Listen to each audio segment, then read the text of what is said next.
You smell it before you understand what you're witnessing. Sweat, fear, and something else, something intimate and wrong. You're standing in a courthouse in 14th century Paris, pressed against cold stone walls with dozens of other observers, watching a couple attempt to consummate their marriage on a mattress dragged into the center of the room. The man is trembling. The woman is weeping. And 3 physicians are taking notes while a judge consults an hourglass to time the performance. This is what divorce looked like when the church refused to acknowledge human misery. This is what happened when theology collided with biology, when canon law met marital failure. Welcome to the impotence trial, where your most private inadequacies became public theater, where failure to perform sexually could be your only escape from a lifetime of legal bondage. If you're watching this and thinking your dating life is complicated, I'd genuinely love to hear where in the world you're tuning in from. It's remarkable that we can all share this deeply strange moment in human history together, scattered across continents, connected by curiosity about what our ancestors endured in the name of marriage. This wasn't an isolated incident. Between the 12th and 16th centuries, ecclesiastical courts across Europe heard thousands of impotence cases, each one a legal spectacle that turned sexual dysfunction into grounds for annulment.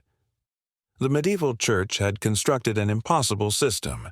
Marriage was a holy sacrament that could never be dissolved, except in extraordinary circumstances. Physical inability to consummate was one of those circumstances, but proving it required a level of public humiliation that makes modern divorce proceedings look merciful. The Church's position was theologically precise and humanly catastrophic. Marriage existed primarily for procreation, following Augustine's doctrine that sexual intercourse was only morally permissible when aimed at producing children. If a man couldn't perform the physical act, the marriage hadn't been truly consummated and therefore hadn't been truly valid. But medieval canon lawyers weren't content with testimony. They demanded proof. Empirical, observed, medically verified proof. So they created a legal mechanism that weaponized shame. The case of Joanna and Nicholas de Langford in 1433 reveals how these trials actually functioned. Joanna had been married to Nicholas for 3 years and claimed the marriage had never been consummated due to his impotence. She wanted out, but Nicholas contested the claim, insisting he was perfectly capable, just not with her, implying that perhaps the fault lay in her lack of appeal or cooperation. The court, faced with contradictory testimony, ordered a trial by Congress. The couple was escorted to a chamber in the bishop's palace. The room had been prepared with a bed, witnesses positioned behind a wooden screen pierced with viewing holes, and physicians standing ready with instruments to measure physical responses. Joanna and Nicholas were instructed to undress and attempt intercourse while officials observed. The surviving court records describe what happened with clinical detachment that somehow makes it more horrifying. Nicholas attempted to achieve an erection, but failed repeatedly over the course of 2 hours. The physicians noted the color and temperature of his genitals, whether manual stimulation by his wife produced any response, whether there were any physical deformities or signs of witchcraft that might explain the dysfunction. Every detail was recorded, catalogued, analyzed by men who'd turned intimacy into evidence. But here's what the records don't capture: the psychological devastation of being watched in your most vulnerable moment, the humiliation of having your body's betrayal documented by strangers, the knowledge that this failure would be discussed in churches and taverns, that your impotence would become public record, that your name would be forever associated with sexual inadequacy. Nicholas lost. The marriage was annulled. Joanna was free to remarry. And Nicholas became living proof that medieval justice required sacrificing dignity to the machinery of canon law. Yet the system was even stranger than it appeared. Some men deliberately failed these trials, choosing public humiliation over continued marriage. Court records show cases where men who'd fathered children in previous relationships suddenly couldn't perform when tested, suggesting that impotence was sometimes a negotiated escape hatch. a way to dissolve an unbearable union by staging convincing dysfunction. The Church recognized this possibility and tried to prevent it. If a man was declared impotent with one woman, he was theoretically impotent with all women and forbidden from remarrying. But the records reveal something the theologians hadn't anticipated: selective impotence that appeared and disappeared based on who was in bed.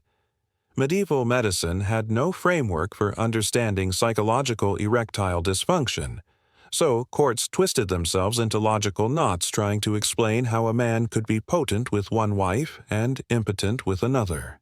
The solution they arrived at was genuinely bizarre. They declared that some men were cursed with conditional impotence, magically impotent with specific women, but functional with others. This opened the door to witchcraft accusations, trials within trials where wives were charged with hexing their husbands' genitals, turning what was already a humiliating legal process into something even more dangerous. But impotence trials were just one manifestation of medieval society's obsessive need to regulate, document, and control sexuality. The same culture that put sexual performance on trial in courtrooms also created the bedding ceremony, that aristocratic ritual where consummating a marriage required an audience of nobles and clergy. Picture the wedding night of Margaret of Anjou and Henry VI of England in 1445. After the ceremony, the 15-year-old French princess was led to the royal bedchamber by a procession of English nobles who had every political reason to ensure this marriage was properly consummated. Peace between England and France depended on heirs. The legitimacy of future kings depended on witnessed consummation. Margaret was undressed by her ladies, Henry by his attendants, until both stood naked before an assembly of witnesses. They were placed in bed together while bishops blessed them. Nobles made ribald jokes meant to ease tension, but probably increasing it, and everyone waited. The couple was expected to perform while courtiers stood around the bed, close enough to hear, to verify, to ensure that what happened in that bed could never be disputed in a succession crisis. The sheets were examined afterward. Blood meant virginity confirmed, consummation verified, marriage legally complete. The stained linens became evidence, preserved and catalogued like legal documents because in medieval aristocratic marriages they were legal documents. This wasn't reserved for royalty. Any marriage involving significant property transfer could require witnesses. Thousands of medieval couples spent their wedding nights performing for an audience, turning what should have been private intimacy into public spectacle because property rights mattered more than human dignity. The same society that demanded witnessed consummation also created elaborate systems of sexual prohibition that made simply finding a legal day for intercourse nearly impossible. The medieval church's calendar of forbidden times created a sexual schedule so restrictive it defied human nature. Sundays were off limits. The Lord's Day was for worship, not carnal pleasure. Wednesdays and Fridays were fast days and therefore sexually forbidden. The 40 days of Lent, the 4 weeks of Advent, the 3 days before taking communion, the period of menstruation, the duration of pregnancy, the months of breastfeeding. By the time you added up all the prohibited periods, married couples had perhaps 70 acceptable days per year for sexual relations. But medieval people didn't simply obey these restrictions. Surviving penitential manuals, confessors' guidebooks for assigning penance, reveal that violations were epidemic. Priests heard constant confessions of sex on forbidden days, suggesting that ordinary people mostly ignored rules that would have required near celibacy within marriage. The disconnect between official doctrine and actual practice created a society where everyone was technically sinning constantly, which gave the Church tremendous power. If everyone was always guilty of sexual transgression, everyone always needed the Church's forgiveness. It was a system designed to maintain ecclesiastical authority through managed, perpetual guilt. Meanwhile, that same church that preached sexual restraint was operating the largest prostitution enterprise in medieval Europe. The bankside brothels of 14th-century London, located in the borough of Southwark, were owned by the Bishop of Winchester. Not quietly owned. Openly, legally, profitably owned, with the income recorded in church accounts and used to fund religious activities. The Winchester geese, as bankside prostitutes were called, worked in church-owned establishments, paid rent to church officials, and operated under regulations established by ecclesiastical authorities. The bishop collected taxes on every transaction, every room rental, every cup of wine sold in brothel taverns. Medieval church ledgers show income from prostitution listed alongside tithes and rents, as if selling access to women's bodies was equivalent to any other property revenue. The theological justification was Augustine's argument that prostitution, while sinful, prevented worse sins by providing an outlet for male lust that might otherwise express itself in rape or adultery. So the Church condemned prostitution morally while profiting from it financially, maintaining that the sin belonged to the prostitutes and their customers, not to the bishops collecting rent. This arrangement lasted for centuries, ending only when Protestant reformers and changing social attitudes made the hypocrisy too glaring to sustain. But for generations, medieval Christians funded cathedral construction with brothel profits, paid for religious festivals with sex work revenue, and saw no contradiction because the system had been sanctified by legal fictions that separated sin from profit. The same medical authorities who examined genitals in impotence trials also prescribed treatments for sexual dysfunction that ranged from useless to lethal. Medieval physicians, working from classical texts and their own elaborate theories about bodily humors, created remedies that reveal both desperate hope and stunning ignorance. Aphrodisiac preparations featured prominently in every physician's arsenal. Ground animal testicles, particularly from young bulls and rams, were prescribed to restore masculine vigor, based on the principle that consuming virility would create virility. Medical manuscripts contain detailed recipes, testicles dried and powdered, mixed with wine and honey, consumed daily until potency returned. The logic extended to other organs. Eating hearts would strengthen courage. Consuming brains would enhance intelligence. Ingesting reproductive organs would restore fertility. Medieval medicine operated on sympathetic magic dressed in classical terminology, creating an entire pharmaceutical industry built on wishful thinking and butchered livestock. Some treatments were more creative. Physicians prescribed specific sexual positions designed to facilitate conception, with detailed illustrations showing couples at various angles. They recommended optimal times based on astrological calculations, creating conception calendars that required consulting planetary tables before attempting pregnancy. They advised on diet, suggesting that men eat hot, dry foods to increase sperm production, while women consume moist, cool foods to prepare the womb for implantation. The most dangerous treatments involved actual poisons. Mercury, lead, and arsenic appeared in fertility medicines and aphrodisiac potions, administered by physicians who believed these toxic elements could restore balance to disordered humors. Women, trying to regulate their fertility, poisoned themselves with preparations that sometimes worked by causing miscarriage, sometimes failed completely, and occasionally killed the patient. Contraception occupied a strange space in medieval consciousness. The Church condemned it absolutely, yet medical texts contained detailed information about methods to prevent conception, couched in language about treatments for women's health conditions. The same physician's manuscript that condemned contraception as sinful might include recipes for preparations that would restore regularity to menstruation, understood by everyone involved to be abortifacients. The methods were wildly varied. Barrier methods using wool, beeswax, or even crocodile dung. Herbal preparations drunk as teas or inserted as pessaries. Amulets and charms that supposedly prevented conception through magical means. The belief that sneezing immediately after intercourse would expel semen before conception occurred, and always the unreliable withdrawal method, condemned by clergy but widely practiced because it was free and required no preparation. What's striking about medieval contraceptive practices is the desperation they reveal. women willing to insert toxic substances into their bodies, to drink potentially lethal preparations, to risk excommunication and social condemnation, all to control their own fertility in a world that insisted reproduction was their primary purpose and sole value. This desperation came from a brutal reality. Childbirth was extraordinarily dangerous, and too frequent pregnancies killed women at rates modern minds struggled to comprehend.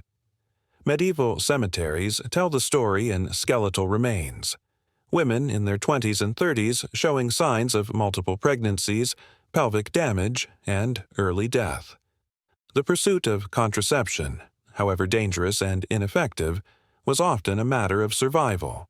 The medieval relationship with sexuality reveals a society caught in profound contradiction. They created legal systems demanding public proof of private acts. They preached restraint while profiting from vice. They condemned contraception while providing instructions for it. They declared sex sinful except in marriage for procreation, then made procreation so dangerous that women died pursuing it. What emerges from court records, medical texts, and church documents is a portrait of ordinary people navigating impossible expectations. The couple forced to perform in front of witnesses. The woman drinking poison to prevent another pregnancy that might kill her. The man whose body's failure to perform became permanent legal record. The prostitutes whose bodies generated revenue for the bishops who condemned them. These weren't curiosities or aberrations. They were systems, institutions, normalized practices that persisted for centuries because they served power structures that benefited from controlling sexuality. The impotence trial maintained male authority while providing escape hatches for the desperate. The bedding ceremony secured property transfers while disguising them as romantic rituals. Church-owned brothels generated revenue while allowing moral condemnation of the women who worked in them. Medieval sexual practices weren't bizarre because medieval people were fundamentally different from us. They were bizarre because any society that tries to completely regulate human sexuality ends up creating systems more strange than anything individuals would devise on their own. In the archives of ecclesiastical courts, amidst the dust and shadows of history, lie the remnants of a society profoundly obsessed with the regulation of human intimacy. Here, in the margins of medical manuscripts and the meticulous account books of bishops who operated brothels, we can still uncover the lives of those who navigated an intricate web of societal expectations and institutional control. The couple on the mattress in the courthouse, the princess undressed before an audience of nobles, the woman resorting to poison in a desperate attempt to manage her fertility, and the man whose impotence became the subject of public scrutiny. All reflect a world where personal dignity was sacrificed at the altar of ecclesiastical authority. These historical documents testify to an era when sexuality was more than a private act. It was a spectacle that could determine one's social standing, legal status, and even life trajectory. Each trial, each examination, transformed intimate moments into public theater. The courtroom became a stage for the demonstration of personal failures and vulnerabilities, where the most intimate aspects of human existence were subjected to the cold gaze of the law. Witnesses were summoned, physicians took notes, and every detail was meticulously recorded, stripping away the humanity of those involved and reducing them to mere cases in a legal ledger. The trial would conclude, but not before leaving an indelible mark on the lives of those involved. The witnesses would withdraw, their whispers echoing long after they exited the chambers, while the documents were filed away in archives, destined to survive for centuries. These records, written in medieval Latin on fragile parchment, are a haunting reminder of the lengths to which society went to control the sexual lives of individuals. They reveal a truth that perhaps the authors never intended to disclose, that systems designed to govern sexuality often reflect more about power dynamics than about genuine human desires or pleasures. Consider the couple on the mattress, thrust into a public examination of their private lives. The humiliation they faced was not merely personal, it was emblematic of a broader societal obsession with sexual performance and procreation. Their bodies, once private, were rendered public property, subject to scrutiny and judgment. The performance of intimacy in front of a crowd speaks to a culture that prioritized legal and societal expectations over individual dignity and emotional connection. In this context, the act of consummation became a matter of legal validation rather than a celebration of love or partnership. Similarly, the princess undressing before an assembly of witnesses illustrates the intersection of personal and political. Her marriage was not just a personal union, but a crucial alliance between nations, where the legitimacy of heirs could determine the fate of kingdoms. The pressure to perform in such an environment was unimaginable, turning a deeply personal act into a matter of state. Every whispered joke and the anxious tension in the room underscored the stakes involved, reinforcing the notion that individual desires were secondary to the demands of political expediency. The woman who turned to poison in her quest for control epitomizes the desperation felt by many in a society that viewed reproduction as a woman's primary purpose. Her willingness to risk her health and life for autonomy over her body reflects the brutal reality of medieval childbirth, where maternal mortality was alarmingly high. This act of defiance against the constraints of her society speaks volumes about the lengths individuals would go to reclaim agency over their own lives in an environment that sought to dictate their every move. And then there was the man, whose impotence became a matter of public record, a label that would follow him for the rest of his life.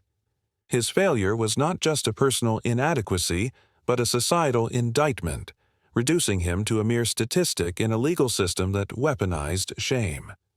The psychological toll of being scrutinized in such a vulnerable state is unfathomable, highlighting the deep-seated fears that governed relationships and personal identities.